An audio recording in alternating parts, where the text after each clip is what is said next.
welcome to everyone who was able to join and also dedicate some time out of your evening to this.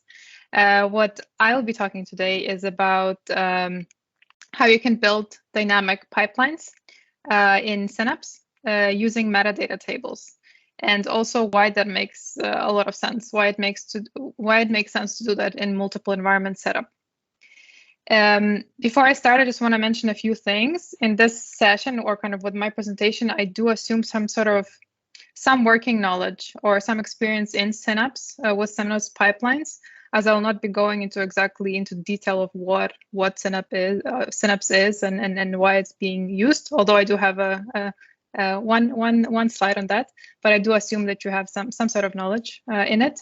And also, even though I'm talking about Synapse pipelines, this session is, or what I'm sharing today can also be used for when you're working in other types of pipelines. And here I'm thinking the data factory pipelines also, or even Fabric. So I hope that more of you can then relate to my session if you work with these other services.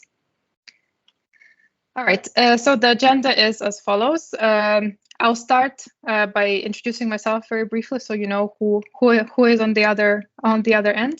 Then I will do a brief introduction to what the Synapse pipelines are. But again, I do assume that you have worked in Synapse before. I will also then talk about multiple environments, and that is because my session is about why it actually makes sense to use these metadata tables and why it's so beneficial in multiple environments. So I just want to be clear that we have the same understanding of what is multiple environment setup. Afterwards, I have two use cases for you. The first one is on data pipelines for ingest. So how can you make your pipelines dynamic when you're ingesting the data in Synapse? And the other one is the second use case is focused on Power BI refresh, and specifically how can you make when you have a pipeline in Synapse from which you're refreshing your Power BI data set, how can you also make that dynamic using metadata tables? And then I will, of course, have a summary slide, and then we will have some time for questions. But having said that, if you do have questions throughout, then feel free to ask away. Okay, so about me. So I am a data engineer working in a company called Novo Nordisk Engineering. It's a pharmaceutical company very closely related to a company called Novo Nordisk, which is, I think, known globally for fighting diabetes and also fighting obesity. So I work for Novo Nordisk. I have been on a role of a data engineer for a year now, and I am based in Copenhagen in Denmark. And I was just mentioning how, it's getting quite depressing here because it's getting dark and cold, but what can you do? And during my time of being a data engineer, I was able to get 2 certifications, because when I started working as a data engineer a year ago, Azure was quite new to me. I worked in AWS or had some exposure to AWS before, so I needed some certifications to get myself exposed to a different kind of jargon, or kind of the names are just so different, what the different services are called, etc. So first I got certified in this DP 900, which is kind of a data foundations certification, and then I got a DP 203, which is a data engineer associate certification. And in my work, I use the following tools. So I work primarily in Synapse Analytics, where in my team we use pipelines quite a lot, and we also use something called notebooks, which we are primarily using for data transformation and to do the cleaning and also modeling. And in that we use something called PySpark, which is basically Python running on a Spark engine. And of course, we also use things like we have a storage account, we have a data lake in the storage account, and then we also have a bunch of databases that we work with. And before becoming a data engineer, I worked as a data analyst and also temporarily as a product owner of a data management delivery team. So I have tried those roles as well. Unfortunately, as a data analyst, I didn't have a chance to work in Power BI. So that was also quite new to me, and still is, since I don't really have any exposure to it at work, except for data analysts that I work with actually use Power BI, but I don't. But when I was a data analyst, I worked in tools like Alteryx and Tableau. All right. So let's start with very briefly defining what the pipelines, what Synapse pipelines are. And here I would like to start by saying that I agree with what Microsoft has written in their documentation, their official documentation about pipelines, which is that they're saying that pipelines are kind of the lifeblood of data analytics solution. And I can see why they say that, because in my team we use pipelines for quite important kind of operations. We are using it for extracting the data, we're using it for transforming and also loading the data. And at the same time, we also use it to orchestrate our pipelines. So to make different kind of, ingest, transform, etc., to run in an order that makes sense. So we use that also for orchestration. And if we were to summarize what pipelines are, is just there are certain activities that you group together, and then those activities together are able to perform a task that you want. And one example is, as I mentioned, being able to ingest the data from different sources. Okay, the next very brief introduction that I wanted to do, which is about multiple and single environments. And this one is probably, I would imagine some of you, or maybe many even of you that are listening have heard of this and know what a single and what a multiple environment setup is and how it looks like. But because it's again kind of important for my session, I would like to still clarify how I understand it, so we have the same understanding of what a single and what a multiple environment setup is. So I have personally worked in both. So when I was a data analyst, I worked in a single environment setup, which basically meant that we worked in production. We made changes, we fixed bugs, everything was done in production, which meant that our time to market was very fast, because whenever we had to fix something or we got a new request, it was done very quickly, because we just did it in one environment, possibly asked our whoever was asking for the change to check if that's correct, and otherwise just forgot about it and moved on to the next thing. So it was easy. On the other hand, the quality of what we did was not always there, because when you work in a single environment, you make changes in production, which means that you don't always do the correct things because nobody really checks in most cases. Multiple environment setup, on the other hand, and this one can vary, because I've heard of teams having like 4 environments, or possibly even of more. But in my case, in my team, we work in 3 environments. So we have development, UAT, and we have production. And what we do is there to make changes and to implement new things. It's not so simple, because the changes have to pass through different environments.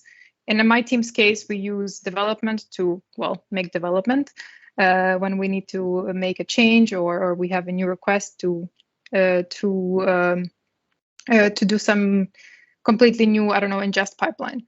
That is done in development. Afterwards, we have UAT, which is our testing environment, where our changes get tested. And then we have production, which is, of course, production, where everything should be correct and working as intended.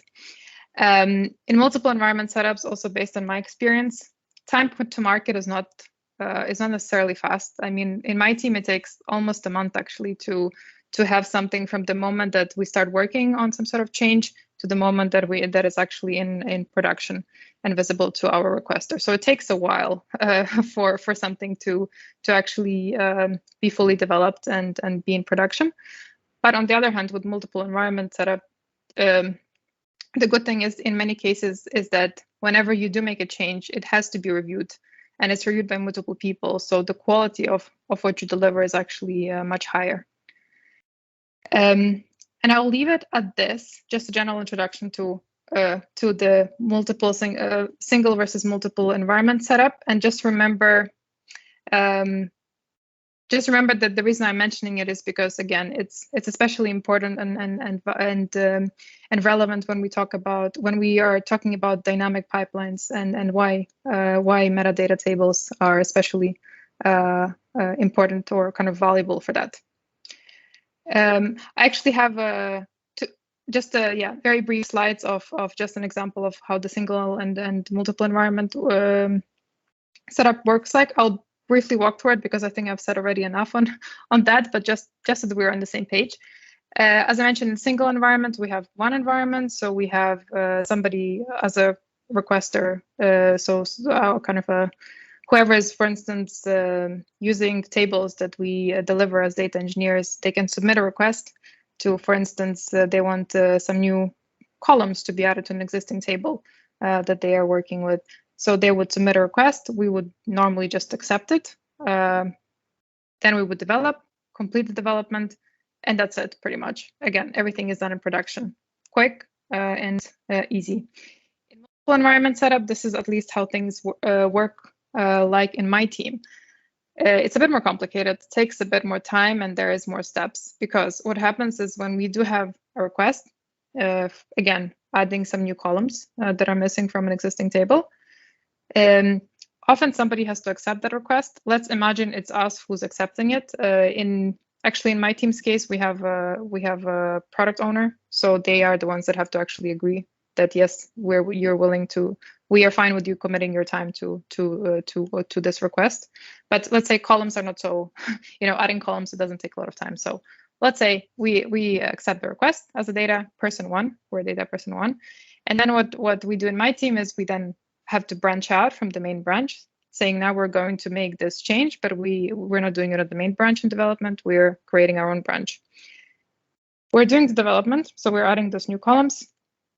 Afterwards, we submit. We have to submit a pull request, so we cannot just push things, without anyone checking. We have to submit a pull request in order for it to be reviewed. And in my team's case, it's another data engineer that has to review a pull request and has to say, yes, you have completed the task because the request was satisfied and you didn't break anything while doing that. So they have to review the pull request and approve it. Afterwards, again, this is a simplified version, but let's assume that after you have submitted, the pull request gets accepted, you're then ready to deploy, to push your changes to the UAT environment. Once that's done, so now we're in UAT.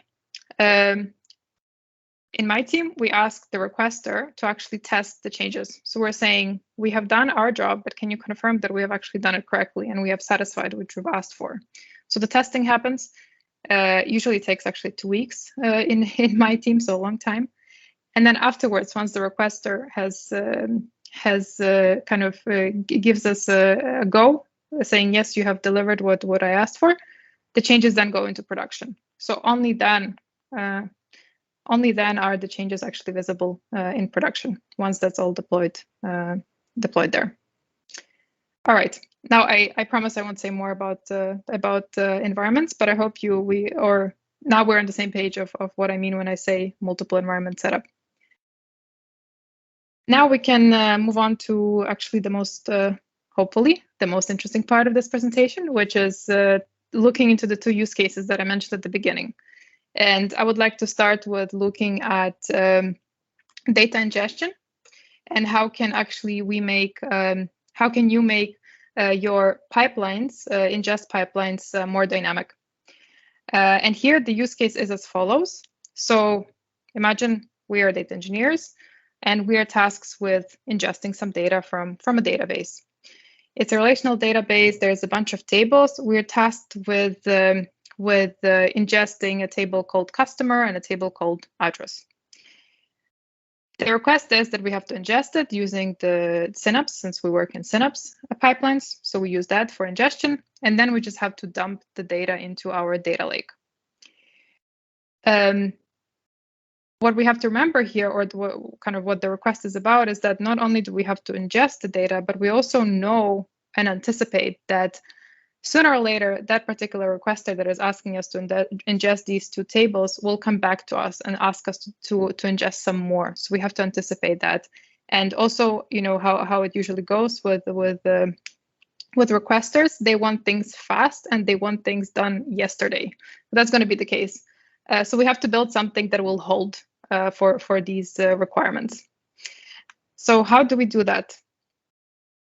I have come up with kind of 3 alternatives that do or do not necessarily satisfy what we just talked about, these requirements. I'll walk you through each one, and then we will reevaluate which one would kind of be the most suitable. And of course, I'll show you in Synapse how I have designed it, so you can also see in real life, let's say, how it's done. So we have the first one to the very left side. We have parameters. So what I mean here is that, as I mentioned, our request is to ingest 2 tables from a single database. And what we can do is just to specify what needs to be ingested in a parameter. So we would have we can have a parameter called tables, where we would specify the name of these tables. And then we would, in our pipeline, pass that parameter into a for each loop, which would then iterate over these this list that we have created, and the copy activity would then ingest. So kind of take the data from, say, okay, the first table that needs to be ingested is address. So we connect to the database, get the address table, and then dump it into the data lake. And then the same will be done with the other table, with the customer table. That's one alternative, and also quite straightforward. Afterwards, another option that I thought about, or that is also possible, is to use tables. So in storage account, you have different types of data storage. You have things like containers, file, share, queue, and you also have something called tables. So you can then use those. You could create a table and then enter and specify the different tables that need to be ingested, and then use that in your pipeline when ingesting. So instead of using the parameter, you would use the the table. And again, I'll show you also how that looks like. Okay, and the third option is metadata table in a database.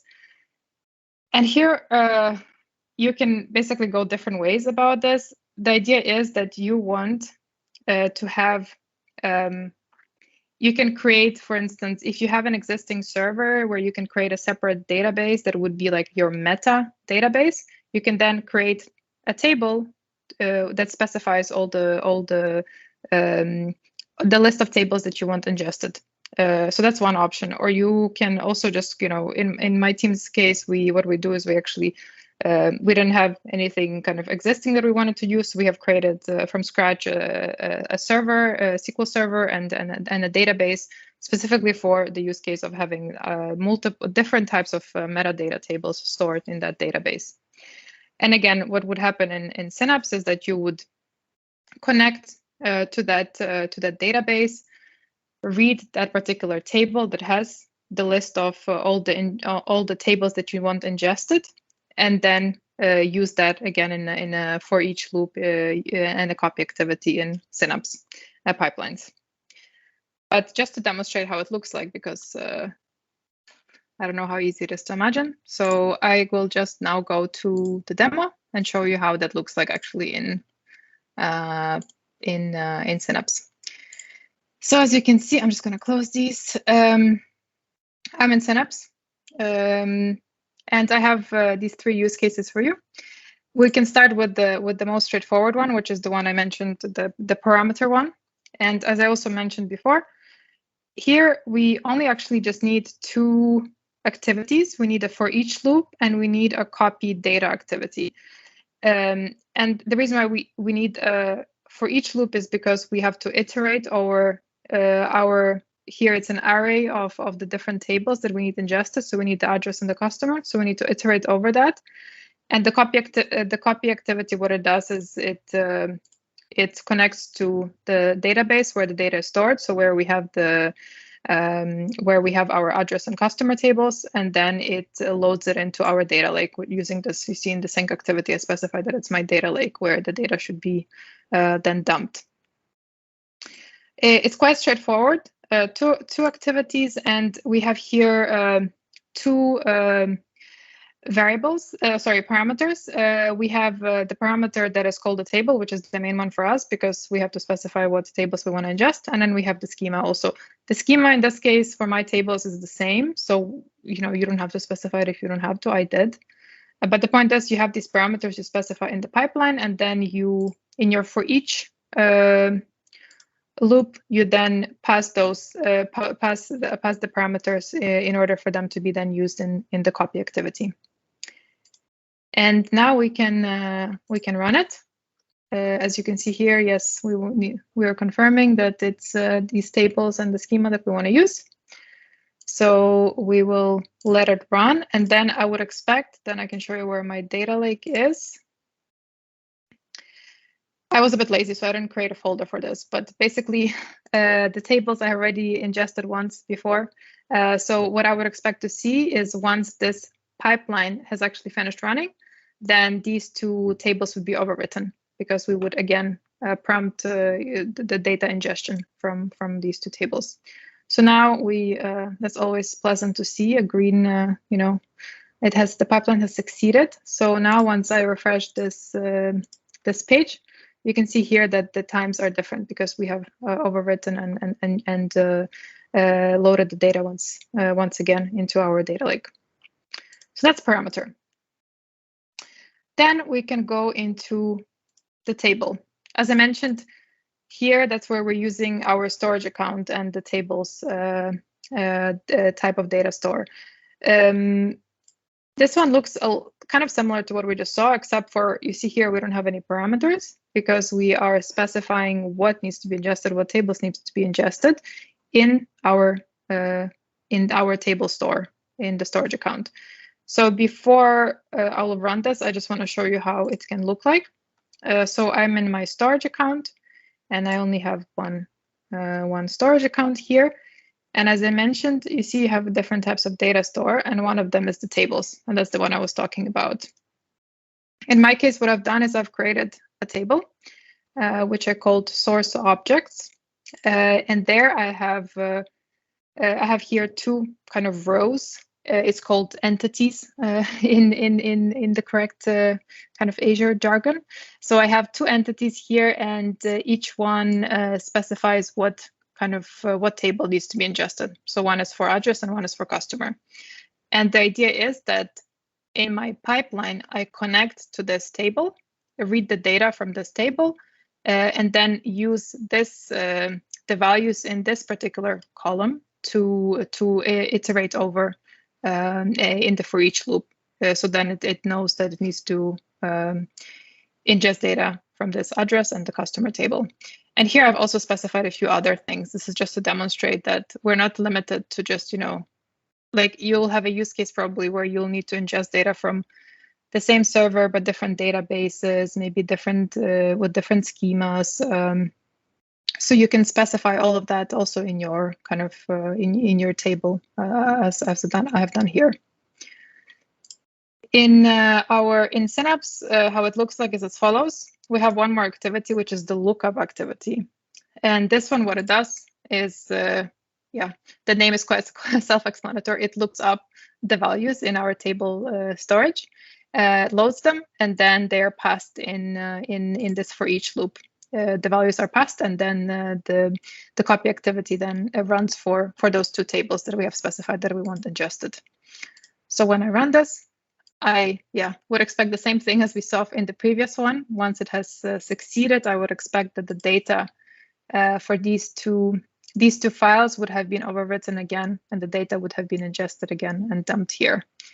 So let's remember the time here. So there was 1929. So if this runs successfully and I refresh it, it should be exactly at this time.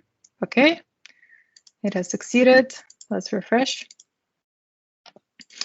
And as expected, you can see that also this works to connect to the table storage and get the table's name in that way. And the last use case, and this one actually looks exactly like the one we saw before, except for, of course, what we have in the lookup activity is different because here, this is the one. This is the use case with the metadata table, and it's I'm here using an existing database that I had, where I have created a table called source objects, which I connect to and read the data, which is then used in the for each loop. So I'll show you that so you know what I'm talking about. So we're no longer connecting to the storage account. We're connecting to, this is the database. I just had a database that I could use. I didn't want to create one more. And here what I have is I have created this table called source objects, again, the same name. And here I've just populated it with the two, again, with the name of the database, the schema, and the name of the table. So the two tables that we want ingested. And in the pipelines, we connect to that one, retrieve the two rows, get the names, the table names, because that's the one that actually changes, and then run the for each loop with a copy activity in it. So let's run that again, and the same thing. These tables should be refreshed again with this.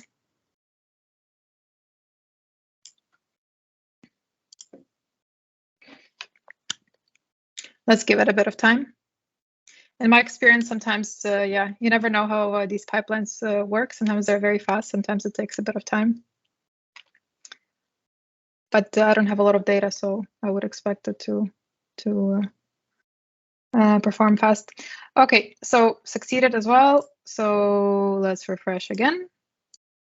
And again, we have updated the data. We have overwritten the data once again using the metadata table.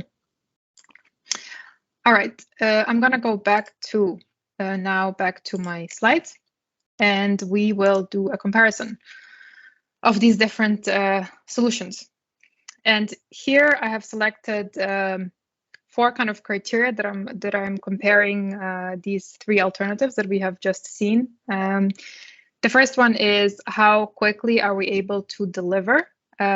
So in this case, if we were to get a request to ingest more tables or more tables in a different database with different schema, how quickly would be able to do this with that particular solution? The second one is the same, except for how we quickly would be able to deliver that in a multiple environment setup, not in a single environment setup. And the third criteria is how easy it is to do the initial setup, to set it up, and how easy it is to maintain. So let's see how these different alternatives perform. And you probably know the answer by now, but I'll just walk you through it. So the parameter, it's in a single environment, it works great, because when you work in a single environment, what that means is that if you have an additional table to be ingested, you just basically add that particular table name to your parameter, to the array called table that we saw before, and then the for each loop then doesn't run 2 times but 3 times, or how many tables you have. So it's quite easy in a single environment setup. You don't need to do anything except for that. On the other hand, if you have multiple environment setup, it's a bit more tricky, because if you remember my drawing of how things are done in my team, when you're making changes to pipelines, you do it in development branch. And afterwards, there's tons of steps that have to happen before your requester actually sees the change. So if you would want to add one more table to be ingested, you would have to then, again, make the change in the parameter, add that table, and then you would have to submit a pull request. That pull request would have to be accepted, and it has to go through UAT and so forth. So it would take some time before your requester actually gets that additional table that he or she has been asking about. Afterwards, for parameters, in terms of the setup, the initial setup, I would say that it is quite straightforward. As you saw, it doesn't require much. It's just creating some parameters and then configuring your for each loop and a copy activity. So that's straightforward. Normally, you don't need to do much more than that. But the maintenance, however, is challenging, right? Again, what we talked about, that when you need to make a change, you have to, also assuming you work in multiple environment setup, it does take time. So you need to, in the case of multiple environment setup, the maintenance is more challenging, because you have to maintain something and then it has to go through all these, through all the process. So the maintenance is not I didn't give it a tick here because I don't believe that it was easily maintainable. For table storage, I said that, or in my opinion, the time to market is fast in both single and multiple environments, because if you need to add a table, if you need to ingest more tables using this pipeline, you just have to add those add additional entities or rows into your table in the storage account. No more than that. So it's quite straightforward. It's a relatively fast thing to do. You don't have to push anything through, to be approved or deployed into different environments. The initial setup, of course, it takes longer compared to parameters, because you have to create a table and then populate it. So that's why there's no tick. I didn't think that it was as easy as for parameters. The maintenance, I said it was kind of easy, meaning that if you have a new table, you just have to create a new entity in the table storage, right? But on the other hand, we have to remember that these tables in the storage account, they are not actually like tables as we know it. It's a key value store. That means that it's not every single entity is going to have exactly the same properties. So again, in my experience, it's something that you have to get used to, like how to maintain. It's not as straightforward, but once you get used to it, you learn it. But it's not a kind of a table as we know it. And also another thing with tables is that there is also like a limit to how big the tables can grow. For metadata tables, this very similar to how the table storage has kind of scored on my comparison here. So fast time to market for both single environment setup and multiple environment setup, because you just added a row if you have one more table to ingest or two more tables to ingest. Maintenance, I said that it's quite easy because it is actually like a table where you just literally, edit the table, add a row, and you forget about it. There's nothing more to it, and it can grow as big as you want. So, in my opinion, the maintenance is in the metadata table. If you create it in a database, it is much easier than it would be in the table storage. And the setup, I said, it's not nearly as straightforward as for parameters, because you actually have to create something from scratch. Overall, as you can probably tell by now, for me, the metadata tables win. If you want to make your pipelines dynamic, metadata tables is the way to go, especially if you work in multiple environment setup. And I hope you were able to see that through my example. Before we go on to the next use case, I would just like to mention that what I've shown you with the metadata table for the ingest, it's just like it was a very basic example. But the truth is that you can use metadata, very different kind of metadata, in order to make your pipelines dynamic in all sorts of ways. So you can specify. In my team, for instance, we also pass the schema of a particular table. So we are kind of saying, when we're ingesting the data, we want this table to be stored with these particular data types and length when we're storing in a data lake. So you can specify that. You can maintain that in your metadata in a separate metadata table. You can also, as I said, I mentioned also before during the demo, you can maintain databases. You can maintain table names, columns. Even if you don't want to ingest everything, you don't have to. You can also maintain the columns that you want ingested from a particular set of tables, and you can also even use the metadata tables to control the frequency of ingest. So when certain pipelines are running and how frequently, that's also something that can be passed into your pipelines, and that way making them more dynamic. So I think metadata is, when you start working with these metadata tables and using them in your pipelines to make them a bit more dynamic, I think there's a lot of many benefits you see, and it makes the time to market much faster, especially in multiple environment setup. Okay, now we can move on to the next case, which is, as you can see here, is not as straightforward as the one before. And what this use case is about is a request for us to not only ingest the data As you see here, the first steps are the same as in the first use case, but what we're also requested to do is to prepare the data, model it, use a SQL endpoint to then populate it, and then create a data set in Power BI based on the tables that we have just modeled. The request specifically says, this request that we have, it specifically says that we have to, the data set that we create in Power BI, it has to be refreshed as quickly as possible. So as soon as the Synapse, like our end-to-end pipeline of ingesting and prepping and modeling, as soon as that is done, our data set has to be refreshed in order for the reports to rely on the latest data that we can get. So it has to be done as soon as possible. And also in the request, we also, the same as in the use case before, we anticipate that now we're tasked with creating one data set and being able to refresh that in a dynamic manner.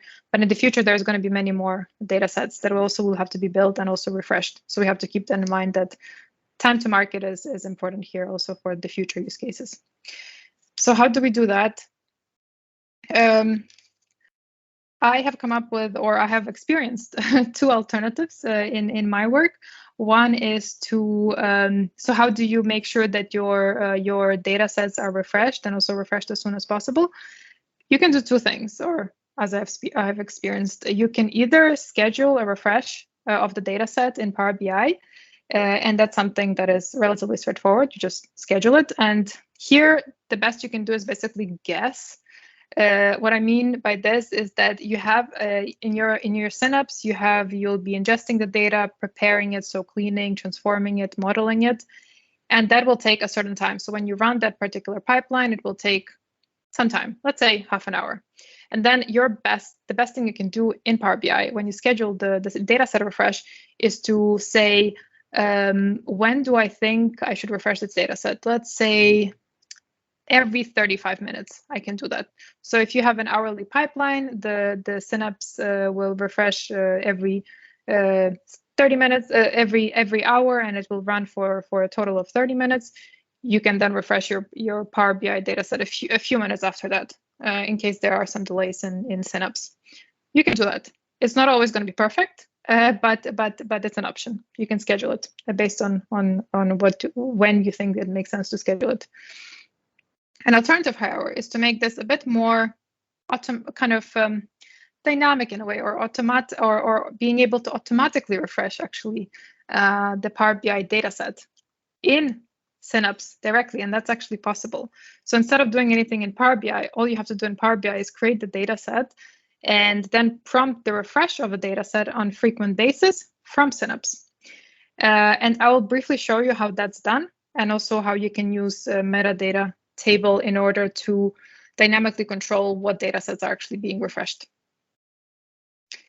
Let's go to the demo again. Let's start with this. And just a disclaimer here that what you're going to see, it looks quite straightforward, but it actually, if one of you was able to do this before, you will know that it takes a bit of kind of background work to set this thing up, because it sounds quite straightforward. You have your data set in Power BI, you have Synapse, and you just want to refresh a Power BI data set from Synapse, right? But you have to make sure that actually these two services are able to speak to each other. So you have to have the authentication have to work and has to be in place. And it takes a bit of time. For me, it took a while to actually figure out how the hell do I do that. I will share the links with you, so you don't have to struggle as much as I did.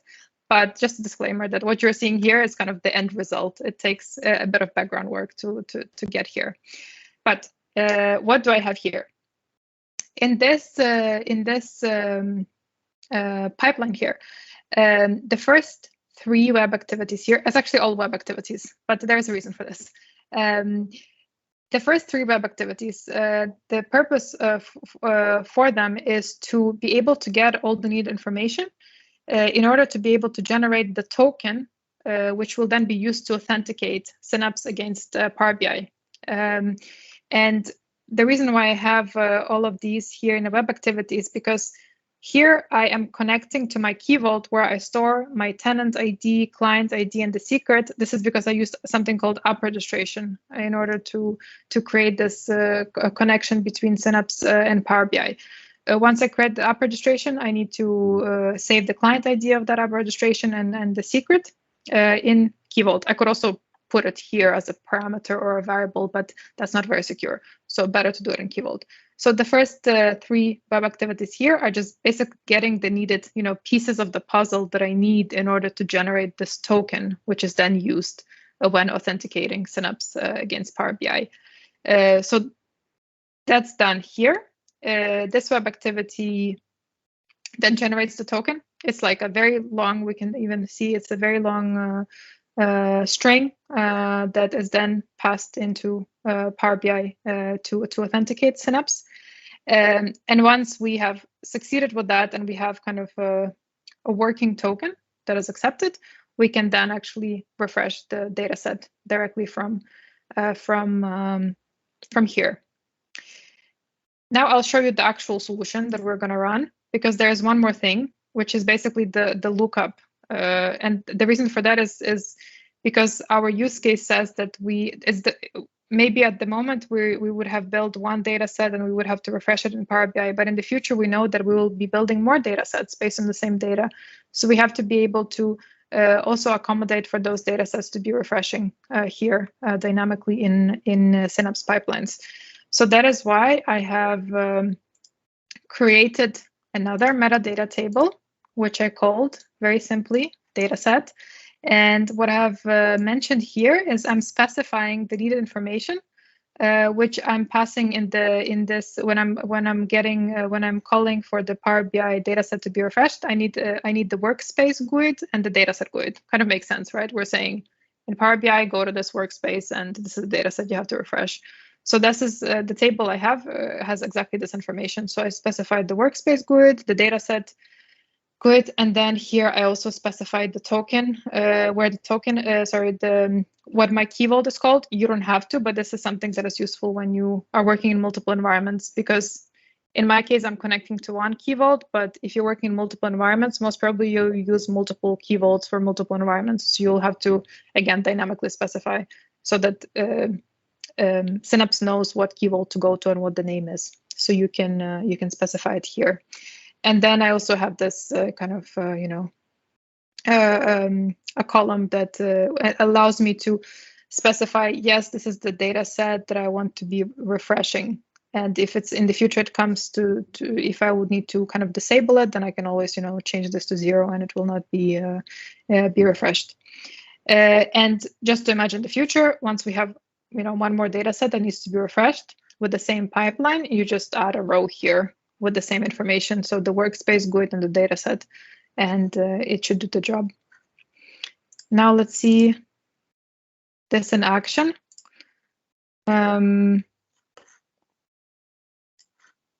So, okay, it's queuing. So what I would expect to see here is once this has succeeded, you see my workspace is called Dynamic Pipelines Demo, very creative, I know. So I have my workspace here, and then I have a data set that I've created. And you see here, it's actually already refreshing. So Synapse has already prompted a refresh, and we should soon be able to see that it has refreshed because the refresh date here, there we go, it has changed. So that's that. It has succeeded, the data set is refreshed, and in case we need, again, to add more data sets in the future, we can easily do that through the pipelines, through this metadata table for data sets. And this is, again, very relevant when you work in a multiple environment setup, because there, if you wanted to refresh more data sets, you would have to specify it in the pipeline and, create a pull request and so forth. It takes time, whereas this is much more straightforward. You just, add a row here and the job is done. And that was that for this use case. So as for my kind of takeaway, again, based on my experience, why I'm so excited about this topic of metadata tables is because it has shown me that using metadata tables can make your pipelines very they can make it dynamic and what I call future proof. So in case you have requesters that expect things to be done yesterday, this is great. Metadata tables can help you with that, because it allows you to make add more tables to be ingested, or add more data sets to be refreshed in a very kind of dynamic manner, where you don't have to do much except for just add a row to that specific metadata table. And another thing I want to say is that, again, based on my experience, your requesters, they appreciate speed. Yeah, again, they want things done yesterday. But we as developers, and here I speak for myself, and I hope you can relate, but as a developer, you want to make developments that are bug-free. You don't want to deploy something just to realize that you have done something wrong. And those two can sometimes kind of, they kind of go against each other. But having metadata tables, I think, can kind of allows you to still deploy things relatively fast, and at the same time not make so many mistakes. But the main is that you are able to still, if you're working in a multiple environment setup, you work in a multiple environment setup, you can develop something without bugs, and at the same time you can do it fast. So that's why I really I'm a big fan. And that's all. Here is just my LinkedIn. You are very welcome to connect with me. And I also recently started writing on Medium. So if you want to hear about a data engineer journey in Denmark, you're very welcome to follow me. And if you're, of course, also interested in Azure services as a whole, I'm writing on that. And I have references here, so I hope the slides will be shared so that if whoever is interested to recreating specifically the Power BI dataset use case, you can find it in these links. Yeah, that is all from me.